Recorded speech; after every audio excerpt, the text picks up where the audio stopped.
สบายดีน้อง FC ซองโกออนทัวร์เนาะวันนี้เรามาเลาะลิ้นส่วนมักเกียงมินิโลเนาะอยู่เมืองโลกบานี่เลยบรรยากาศนั่งแคมป์เป็นแคมป์เนาะคือเป็นโฮมสเตย์ที่ราคาอยู่จะนั่งกินนี่เลย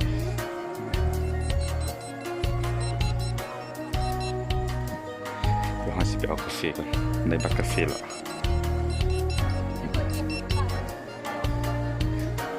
เลยสั่งกาแฟไปเนาะกาแฟนี่เลย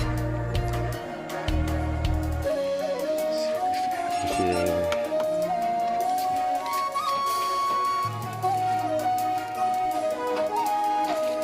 นี่เลยหานกาแฟมีโลกาแฟตัวนี้บรรยากาศมันเข้มนี่กระบุมีอย่างไรมีแต่ติดเข้มเฉยเลยเข้มคนมานั่งอยู่กาแฟให้หูมาสกินเนาะวิวเพื่อเป็นแก้แต่วิวงามอยู่นี่ก็ทำกาแฟนี่เลยกาแฟเขาสร้างเป็นเอสเปรสโซ่ปันราคาก็อยู่23,000 กีบเนาะก็บ่แพงปานใดทีมงานเขาบุกินเหรอเอากินแล้วบ่สั่งแล้ว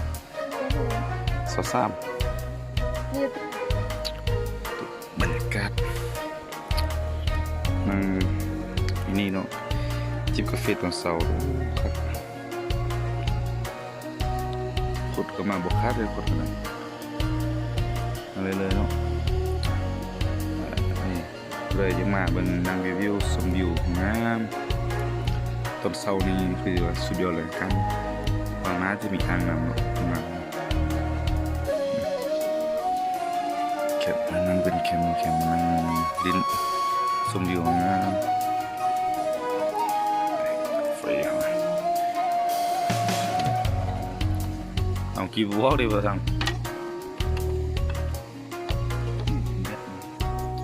ร้านจะมีช่องร้านกาแฟกับร้านข้าวเนาะข้าวหมูปิ้งเสียงก็เลยเป็นตัวเป็นเงินเป็นลังเนาะจะเป็นอะไรในกัดขักว่ะ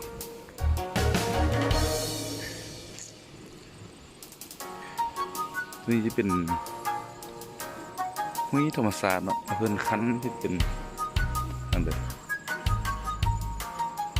คือเขาห้ามเพื่อนห้ามว่าเขาดื่มให้น้องเข้ามาเนาะ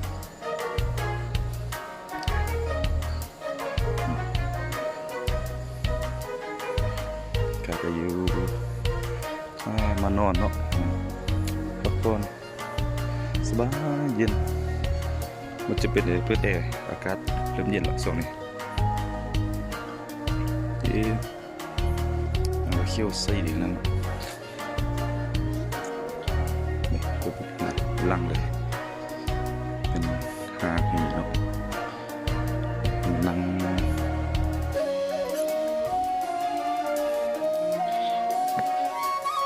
ยู่นี่จิบกาแฟตอนเช้าสุดยอดวิวงาม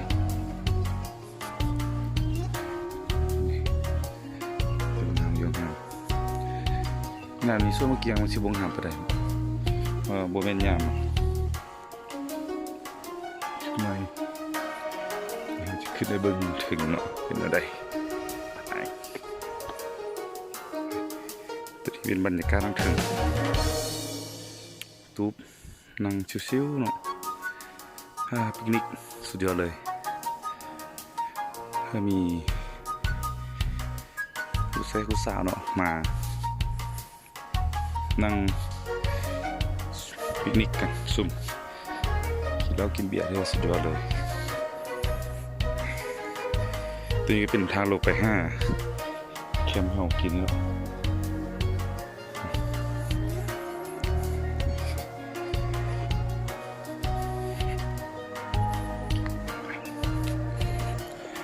ตัวนี้ก็เป็นทางเขาเนาะเดินทางเขา ต้นมาลืมท่าย FC ได้เบิ่งต้นมาลืมท่ายบรรยากาศทางขึ้นเนาะจะเป็นอันนี้เลยนี่เป็นลานจอดรถ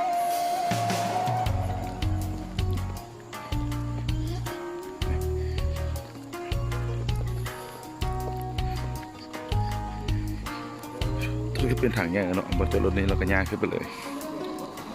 กันเนาะตอนจอดรถเขาขึ้นไปแล้วโอเคเนาะคลิปนี้ก็จบเพียงเที่ยวนี้ในการเที่ยวส่วนมักแกงมินิโลเนาะการน่าเจอกันใหม่ฝากกดไลค์กดแชร์ด้วยนะบ๊ายบาย